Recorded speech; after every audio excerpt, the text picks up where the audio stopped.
Welcome back to Inspiration with Joe and Insight. We shall begin as we always do, bowing our heads in prayer.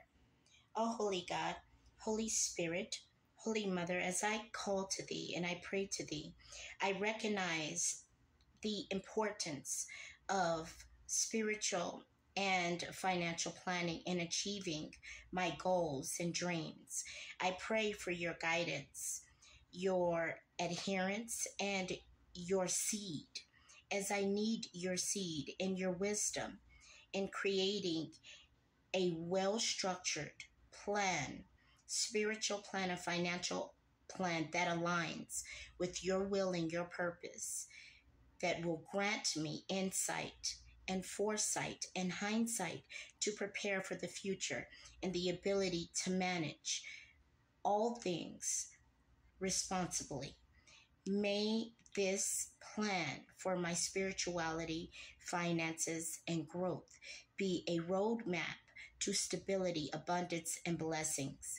Thank you for your guidance and equipping me with the tools to secure my spiritual and financial future, as I am nothing without you, only everything because. And as you ask, God, as I ask, I believe I shall receive. So I declaratively wait, expecting my blessing. As God, my faith shall never falter, as my God is not in lack, and I know that my God is able. So shall it be.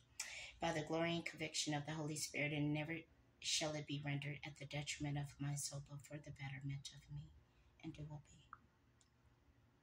I'm most thankful. Okay, today's good word is James chapter 1, verses 2 and 3, and it says, "Count it all joy, my brothers, when you meet trials of various kinds, for you know that the testing of your faith produces steadfastness." So, count it all joy, meaning that even in your trials and your tribulations, be thankful. Find thankfulness, and it sounds ludicrous. I know it sounds like idiocracy, but if you appreciate your lessons, God shall lighten that load. In addition to, if you're not swimming against the current known as life and against the tide, then you have a higher chance of sustaining and finding your way back to land, right? Meaning, metaphorically using the seas, but and or just as parable. But it is your steadfastness gives you a chance to show your durability, your capability, your commitment, your loyalty, and your willingness to keep faith even in the darkest hour, because life is not according to plan. Life is according to purpose. And certain lessons may be necessary. And if you're endoused with company around you that you're not supposed to be keeping, the lessons will become consistent, and they'll become heavy. So take these things not as God trying to punish you, but as a way of, take it as a signal that you need to do something different.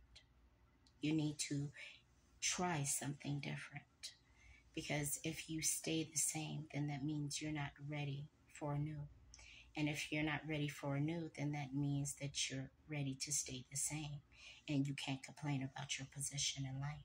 So it's either you're complaining about where you're at, and or you're not even complaining, but you're taking acknowledgement of where you're at.